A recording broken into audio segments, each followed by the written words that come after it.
Rencontrer des lycéens, c'est amusant parce que c'est quelque chose qu'on n'a pas forcément l'occasion de faire en général. Déjà, rencontrer des lecteurs, c'est assez rare.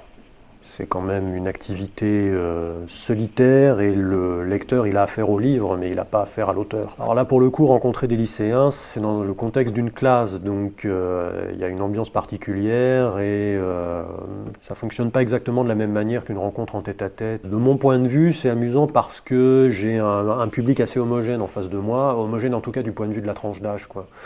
Ce qui fait que je me rends compte de quelque chose que je ne peux pas mesurer sinon, qui est la façon dont un public relativement jeune, avec des préoccupations qui ne sont plus les miennes, comment il s'approprie voilà, ce que j'ai fait moi.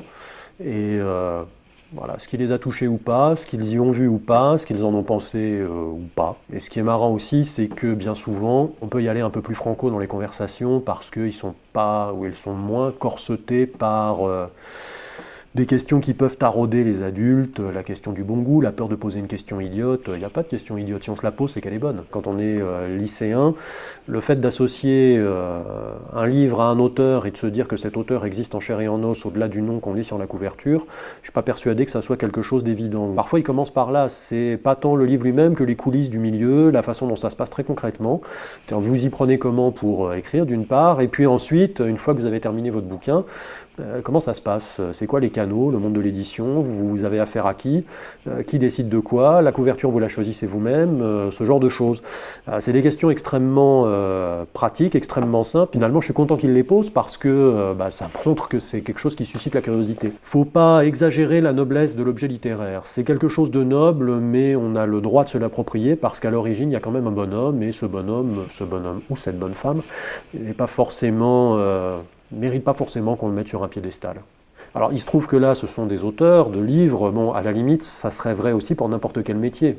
C'est intéressant aussi de voir, je sais pas moi, un cinéaste, et même en dehors des métiers artistiques, entre guillemets, voilà, un boulanger, comment il bosse le boulanger, comment ça se passe concrètement, il s'approvisionne où, bon, dédramatiser l'acte de création, je veux dire, c'est pas réservé à, voilà, vous pouvez essayer, quoi, tout le monde peut essayer. Je constate que voilà, toutes les questions sont imaginables. Ceux qui s'intéressent aux questions de fond poseront des questions de fond. Ceux qui s'intéressent à la façon dont on fabrique un roman se poseront des questions sur la fabrication d'un roman. Et parfois des questions voilà, inattendues, voire des questions que je ne me suis pas posées moi-même. De ce point de vue, c'est toujours surprenant et ça me donne à réfléchir. Je constate aussi que très souvent, les questions posées par les lycéens sont dans des termes un peu différents, mais enfin exactement les mêmes que celles que peuvent poser les journalistes les plus aguerris, et que de ce point de vue, voilà, ils n'ont pas à rougir de la façon dont ils interprètent les livres. Ce qui est marrant, c'est d'un côté l'aspect un peu marathonien, quoi. On traverse toute la Bourgogne, et bon, du coup j'ai pu revenir dans les terres qui étaient les miennes, qui ont été les miennes pendant longtemps, au fin fond de la Nièvre. Puis pour ce qui est du, comment dire, de l'aspect égo que ça peut avoir, c'est quand même toujours agréable de se dire que grâce à ce prix, je serai lu ou j'ai été partiellement lu par 50, 100, 200, X lycéens qui, sans ça, n'auraient pas eu le livre et du coup, je sais qu'ils connaîtront mon nom et que si par hasard ils retombent sur un de mes livres un jour ou l'autre, ils se diront tiens, celui-là je le connais.